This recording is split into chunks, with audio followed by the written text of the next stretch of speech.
My son turned 14 recently. He used to be such a happy kid. He loved playing outside, playing video games, hanging out with his friends. Just a completely normal preteen. I think he was around 12 or 13 when things started to change. He spent more time inside.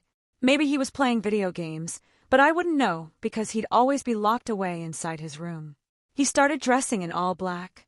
I asked him why he didn't like his old superhero shirts anymore, and it broke my heart when his response was, "Superheroes are stupid," before shutting his door in my face. I talked to my wife about it, but I think she was in denial. "Boys will be boys," she said. "Everyone has to grow up at some point." It hurt to hear, mainly because part of me knew. I saw the warning signs, how he seemed to be attracted to darkness, how the light in his room never seemed to be on. It was always dirty in there. Empty energy drink cans, snack wrappers everywhere. I tried to look past it. I tried to believe that this was just a phase. But the black metal, angry, hate-filled music that always blasted from that room was enough to drive me to the brink of madness. I tried my best to ignore it, but he was disrupting our peace. I wanted to approach it in a helpful, positive way. I'd always ask if he'd care to join me on a walk in the park. Maybe we could catch a movie together. Hell, maybe we could even play catch in the backyard. He rejected every approach. It quite literally seemed like he hated me. Hated us. Dinners were awkward and almost silent. We tried talking to him about school, but he was so avoidant. We found out why that was when report cards came in. He was failing nearly every single class. It caused a lot of arguments. If he failed, it meant we failed. And us failing is what I think caused a lot of attention. We became more strict. Set bedtimes. No video games until his schoolwork was done. No more energy drinks and no more seclusion.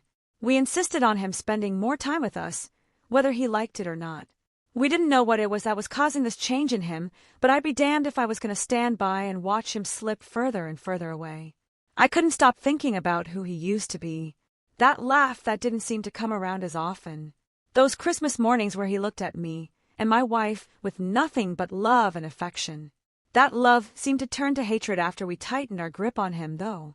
I wanted to blame it on hormones, but his hatefulness exceeded normal teenage angst. He started cursing at us, screaming until his vocal cords would tear. We even had a few physical altercations because I wasn't going to be disrespected in my own house. Grounding wouldn't work. He liked to be alone. It was like a reward to him. So, instead, I made him do yard work. Cut grass, weed whack, whatever I could think of. That's when I think something truly broke within him. He'd act cheerful, but his words were full of resentment. "I can't wait for you to die so I can have the house. I wish you understood how much I truly hate you. When I turn 18, you two will never see me again." He said these things like he was discussing breakfast, like it was completely normal. At this point, my wife was starting to see what I saw. Every now and again, we'd catch him scribbling in a notebook.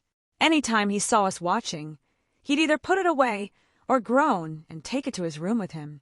One night in particular, though, I woke up at around 2 in the morning. It felt like I was being watched, like my body knew. My eyes scanned the room, and there he was, standing in the corner of the room in front of our bed, watching us and scribbling in that notebook. "Go back to sleep, Daddy," he giggled. He hadn't called me that since he was 5 or 6. It felt like there was a stack of cinder blocks on my chest.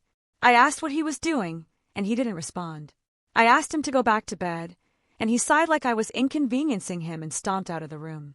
That night was the last straw. I intended to look into counseling as soon as I could the next day. I did what I promised myself I'd do and set up the appointment, but when I went to his room to tell him about it, I found the room empty. It smelled musty in there. The sheets were mangled and balled up on the bed. Trash littered the ground and his nightstand. But his desk was completely clean. On it rested that notebook he'd been scribbling in recently. I couldn't help myself. I had to know. I had to see what he was writing. I knew it was about us, but nothing could have prepared me for what I read. He detailed his plan to kill us. I don't even want to write what he said he'd do. It was graphic. It was gruesome. And it was in that same messy handwriting that he never seemed to grow out of. My jaw dropped more and more with each paragraph. My heart raced faster and faster. But before I could finish, I heard a toilet flushing in the hallway. I couldn't move. I was frozen in shock. I heard his black combat boots approaching. I heard the door push open. And I heard that giggle that I hadn't heard in what felt like years. It was malicious this time. More sinister. I couldn't face him. The notebook shook in my hands as I gripped it tighter and tighter.